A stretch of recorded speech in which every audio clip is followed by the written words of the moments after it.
నెల్లూరు పినాకినీ నదీ తీరాన వెలసియున్న శ్రీ తల్పగిరి రంగనాథస్వామి బ్రహ్మోత్సవాలు రేపటి నుండి ప్రారంభం కానున్న నేపథ్యంలో బుధవారం ఉత్సవ ఏర్పాట్లపై సమీక్షా సమావేశం నిర్వహించారు. బ్రహ్మోత్సవాలను పురస్కరించుకుని ఎండోమెంట్ కమిషనర్ ఆదేశాలతో ఆలయ ఈవో తాత్కాలిక సేవా కమిటీ ఏర్పాటు చేశారు. ఈ సమీక్షా సమావేశంలో ఆర్డీఓ అనూష, వేమిరెడ్డి విజయభాస్కర్ రెడ్డి, నెల్లూరు నగర మేయర్ పోలుబోయిన రూప్ కుమార్ యాదవ్, అన్ని శాఖల అధికారులతో పాటు ఆలయ కార్యనిర్వహణ అధికారి ఆళ్ల శ్రీనివాసులరెడ్డి పాల్గొన్నారు. దేవస్థాన ఫెస్టివల్ కమిటీ సభ్యులుగా లెక్కల వెంకట్రెడ్డి, దుబిశెట్టి కళ్యాణి, కమ్మా కళ్యాణి, కొత్త వెంకట సుబ్రహ్మణ్యం, జూటూరు మహేష్ కుమార్, వీరేపల్లి పద్మజ, అద్దంకి చంద్రశేఖర్, తుమ్ముకూరు రాజమోహన్, కుండా శైలజ, బాసికాల చిరంజీవి, దోర్నాదుల రాధికరు, రంగాచారి వెంకటేష్, తిరుమల, వింజమూరు నరసింహాచార్యులు వార్షిక బ్రహ్మోత్సవాలు జరిగినన్ని రోజులు సేవా కమిటీగా వ్యవహరిస్తారని ఈవో తెలిపారు. ఈ సందర్భంగా ఆలయ చైర్మన్ లెక్కల వెంకట్రెడ్డి మాట్లాడుతూ, ఎంతో పుణ్యం చేసుకుంటేనే బ్రహ్మోత్సవాలలో స్వామివారి సేవ చేసే అదృష్టం లభించిందని అన్నారు. తెలిసిగాని తెలియకగాని ఎటువంటి తప్పులు చెయ్యమని ఆయన తెలిపారు. ఈరోజు నెల్లూరు జిల్లాలోనే పేరెన్నిక కలిగినటువంటి శ్రీ శ్రీ శ్రీ తల్పగిరి రంగనాథ స్వామివారి వార్షిక బ్రహ్మోత్సవాలు ఏదైతే ఈ నెల 26వ తారీఖు నుంచి మార్చి 8 వరకు జరగబోతున్నటువంటి ఈ వార్షిక బ్రహ్మోత్సవాలను పురస్కరించుకొని నెల్లూరు రెవెన్యూ డివిజనల్ ఆఫీసర్ గారు శ్రీ అనూష మేడం గారి ఆధ్వర్యంలో ఈరోజు అన్ని శాఖల అధికారులతో ఎండోమెంట్ జిల్లా ఏసీ గారు, దేవస్థాన ఈవో గారు ఈరోజే నూతనంగా ఈ యొక్క ఫెస్టివల్ కమిటీని నియమించబడినటువంటి ఫెస్టివల్ కమిటీతో అందరితో కలిసి సమీక్షా సమావేశాన్ని నిర్వహించుకోవడం జరిగింది. అందరి శాఖల అధికారులకు అటు మేడం గారు కావచ్చు, చైర్మన్ గారు కావచ్చు, పెద్దలు విజయభాస్కర్ రెడ్డి గారు కావచ్చు, ఈవో గారు కావచ్చు అనేక సూచనలు చేశారు. గత అనేక సంవత్సరాల నుంచి ఈ బ్రహ్మోత్సవాల నిర్వహణలో అనుభవం ఉన్నటువంటి అనేక శాఖల అధికారులు ఇక్కడ ఉన్నారు. వారందరూ కూడా గత అనుభవాల దృష్ట్యా ఈ సంవత్సరం ఏదైతే రాష్ట్ర పురపాలక పట్టణాభివృద్ధి శాఖ మంత్రులు డాక్టర్ పొంగూరు నారాయణ సార్ గారి ఆదేశాల మేరకు ఎక్కడా కూడా భక్తులకు చిన్నపాటి ఇబ్బంది లేకుండా, చిన్నపాటి అసౌకర్యం కలగకుండా అన్ని రకాల ఏర్పాట్లు చేయాలని చెప్పి ఏదైతే ఆదేశించున్నారో దానికి అనుగుణంగా అందరూ అన్ని శాఖల అధికారులకి ఆదేశాలు ఇచ్చున్నారు. మున్సిపల్ శాఖ, పోలీస్ డిపార్ట్మెంట్, ఫైర్ డిపార్ట్మెంట్, విద్యుత్ శాఖ, ప్రజారోగ్య శాఖ, R&B, ఇరిగేషన్ అన్ని శాఖల అధికారులతో విడివిడిగా సమీక్షా సమావేశం నిర్వహించుకున్నారు. అందరూ కూడా ఈ రాబో బ్రహ్మోత్సవాల్ని ఎక్కడా కూడా ఇబ్బంది లేకుండా అటు నారాయణ సార్ గారికి, రాష్ట్ర దేవాదాయ ధర్మాదాయ శాఖ మంత్రులు రామ్నాయుడు గారికి, రాష్ట్ర ప్రభుత్వానికి ఎక్కడా కూడా చిన్నపాటి ఇబ్బంది రాకుండా, చెడ్డ పేరు రాకుండా మంచి పేరు వచ్చే విధంగా కూటమి ప్రభుత్వానికి, మరీ ముఖ్యంగా నారాయణ సార్ గారికి ఏదైతే ఈ కమిటీని నియమించారో ఈ కమిటీనే శాశ్వత కమిటీ కూడా. లెక్కల వెంకారెడ్డి గారు ఈ కమిటీకి అధ్యక్షులుగా ఉన్నారు. వారితో పాటు జనసేన, భారతీయ జనతా పార్టీ, తెలుగుదేశం పార్టీ నుంచి భక్తి భావం కలిగినటువంటి, ఆధ్యాత్మిక భావన కలిగినటువంటి సభ్యులతో ఈ కమిటీని ఏర్పాటు చేశారు. భక్తులకు మనోభావాలకు అనుగుణంగా ఏ విధంగా పనిచేయాలా, మరీ ముఖ్యమైనటువంటి రోజులు ఉన్నాయి.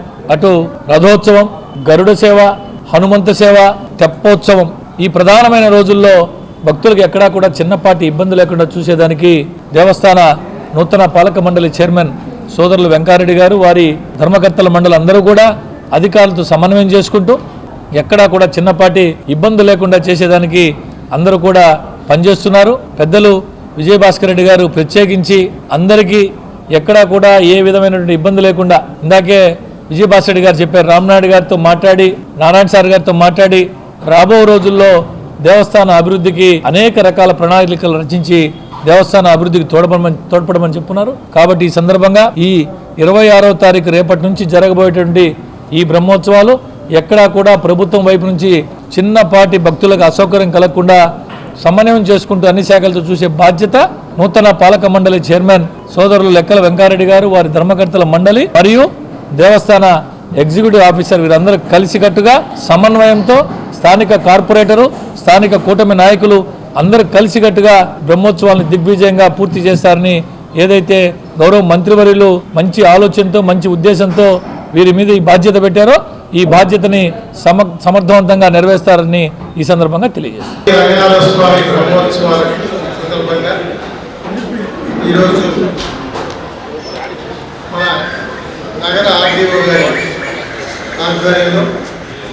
మన మేయర్ కుమార్ గారి ఆధ్వర్యంలో ఈరోజే నియమించబడ్డ మన పాలక మండలి, ఈ తల్పగిరి రంగనాథ స్వామి పాలక మండలి సభ్యులకు, అదేవిధంగా అసిస్టెంట్ కమిషనర్ గారికి, ఇక్కడికి ఇచ్చేసిన ఈ వార్డు కార్పొరేటర్కి, మరియు వేదిక మీద ఉన్న ఈ బ్రహ్మోత్సవాల సందర్భంగా మన పురపాలక శాఖ మంత్రులు లాస్ట్ టైం నుంచే పొంగూరు నారాయణ గారు ఈ రంగనాథ స్వామి గుడిని ఉత్తర శ్రీరంగం కింద చేయాలని చెప్పి దేవాదాయ శాఖ మంత్రులు ఆన రామారెడ్డి గారు ఇద్దరు కలిసి మాట్లాడుకొని ఈ టెంపుల్ని మన ఏపీలోనే ప్రథమంగా రంగనాథ స్వామి టెంపుల్ని డెవలప్ చేయాలి, ఇద్దరు కూడా మాట్లాడుకొని దీన్ని చేయాలని చెప్పి సంకల్పంతో ఉన్నారు. దానికి సందర్భంగా ఆలయ కమిటీ మెంబర్లు కూడా వారు వెంకరంగారెడ్డి కావచ్చు, మిగతా బీజేపీ నాయకులు కావచ్చు, జనసేన నాయకులు కావచ్చు, అందరూ కూడా కూటమి ప్రభుత్వం వచ్చిన తర్వాత ప్రతి గుళ్ళో కూడా దైవత్వం, గుళ్ళన్నీ కూడా బాగా డెవలప్ చేయడం బాగా ఏర్పడుతుంది గవర్నమెంట్లో. దాంట్లో భాగంగానే ఈ తల్పగిరి రంగనాథ స్వామిని ఉత్తర స్థిరకంగా డెవలప్ చేసేదానికి దేవాదాయ శాఖ మంత్రి కావచ్చు, పురపాలక శాఖ మంత్రి గారు కావచ్చు, వారు చేసే ప్రతి కార్యక్రమంలో మీరు ముందుండి వారు ఎమ్మడబడి ఈ గుడిని రాష్ట్ర స్థాయిలో మంచి గుడిగా తయారు చేసే రకంగా ఈ గుడిలో డెవలప్ చేయాలని పాలక మండలి మనస్ఫూర్తిగా కోరుకుంటున్నాను. ఈ తల్పగిరి రంగనాథ స్వామి బ్రహ్మోత్సవానికి ఇది రెండోసారి నేను ఈ కోఆర్డినేషన్ మీటింగ్కి రావడం. పోయినసారి కూడా ఆర్డీఓ గారు మేడం గారు ఇచ్చారు. అప్పుడు ఇంకా మనకి పూర్తి స్థాయిలో మన గవర్నమెంట్ అప్పుడప్పుడే మనం ఫామ్ అయినా అండ్ వివిధ శాఖల అధికారులందరికీ కూడా అండ్ మన మీడియా మిత్రులందరికీ కూడా ఈ తల్పగిరి రంగనాథ స్వామి వారి దేవస్థానం యొక్క బ్రహ్మోత్సవాలు ఏదైతే జరుగుతున్నాయో ఇది రెండో విడత. అంటే నేను ఆడియో షూట్ తీసుకున్న హయాంలో, కాబట్టి ఇంకా అద్భుతంగా చేయాలి. ఎందుకంటే రథోత్సవం అండ్ తెప్పోత్సవం చాలా చాలా ఇంపార్టెంట్. లాస్ట్ టైం కూడా టీం చాలా సహకరించి ఎటువంటి ఇబ్బందికరంగా సంఘటనలు కూడా జరగలేదు. ఇదంతా కూడా కోఆర్డినేషన్ మీటింగ్ యొక్క ఎఫెక్ట్ అనేది చూపించుకొని ఇవాళ మన మేయర్ గారు కానీ, బీబీఆర్ గారు కానీ, అలానే డిపార్ట్మెంట్ తరపు నుంచి ఏసీ గారు కానీ నిత్యం అందరూ కూడా సపోర్ట్. అండ్ ముఖ్యంగా ఇప్పుడు చైర్మన్ గారు మొన్న కూడా మనం జరిపిన జనవరిలో ముక్కోట ఏకాదశి టైంలో కూడా చైర్మన్ గారు స్వయంగా నేను ఇక్కడ గమనించాను. ఆయన చాలా ఎఫర్ట్స్ తీసుకొని విఐపీల్ని, భక్తుల్ని ఇద్దరిని మేనేజ్ చేసుకుంటూ చాలా కష్టపడ్డారు. ఒక టైంలో అయితే ఆయన పరిస్థితి చూసి నేనైతే మీరు ఇక్కడికి వచ్చి కూర్చోండి అన్న రిక్వెస్ట్ అయితే చేయడం జరిగింది. సో బోర్డు మెంబర్స్ కానీ, చైర్మన్ గారు కానీ అందరూ కూడా చాలా సహకరించి ప్రతి ప్రోగ్రామ్ని కూడా చాలా విజయవంతం చేస్తున్నారు. సో అందులో భాగంగానే ఈసారి ఇంకా మంచిగా చేస్తూ భక్తులకు ఏది కూడా ఇబ్బంది కలగకుండా చేయాలనే ఉద్దేశంతో శాఖల వారీగా పిలుస్తాను. ఫస్ట్ మనకి ఫైర్ అండ్ మన పోలీస్ వాళ్ళ డిపార్ట్మెంట్, ఫైర్ డిపార్ట్మెంట్ నుంచి వచ్చారు.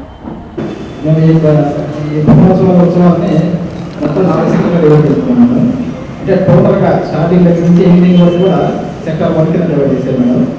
సెక్టర్ 2 వచ్చేసి రథోత్సవం రోజు, సెక్టర్ 3 వచ్చేసి తెప్పోత్సవం మేడం.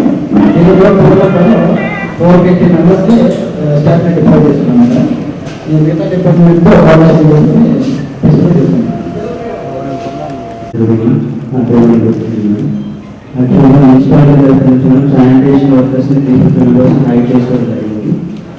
ఈ బ్రహ్మోత్సవంలో పడితే 124 అవర్స్ శానిటేషన్ చేస్తాము. ఈ ప్రాంతంలో అటు వాళ్ళని తీసేషన్ చేస్తాము. ఇంకా వాటర్ సప్లై, కరెంట్ సప్లై అనేది చూసుకుంటాము. అందరికీ అందుబాటులో క్యాన్సర్ వైద్యం ఇప్పుడు నారాయణ హాస్పిటల్లో. డిపార్ట్మెంట్ ఆఫ్ అంకాలజీ, మా అంకాలజీ నిపుణుల వైద్య బృందం. Doctor N Srividya, senior consultant medical oncologist. Doctor B Manobhiram, senior consultant surgical oncologist. Doctor P Gurusai Ratnapriya, senior consultant radiation oncologist. Cancer screening పరీక్షలు ఉచితం. మహిళలకు CBP, complete blood picture, chest X-ray, ultrasound, abdomen and pelvis, mammogram, pap smear, CA-125 cancer antigen test, cancer specialist, gynaecologist and dentist ఉచిత consultation. పురుషులకు CBP, complete blood picture, chest X-ray, ultrasound, abdomen and pelvis, PSA పోస్ట్రేట్ specific antigen test, cancer specialist and dentist ఉచిత consultation. ఈ ఉచిత screening ప్యాకేజీలు మే 3వ తేదీ వరకు మాత్రమే. సంప్రదించండి super speciality block first floor B3. Appointment కొరకు 9640100555. 24 గంటలు ఎమర్జెన్సీ సేవల కొరకు 9037104108.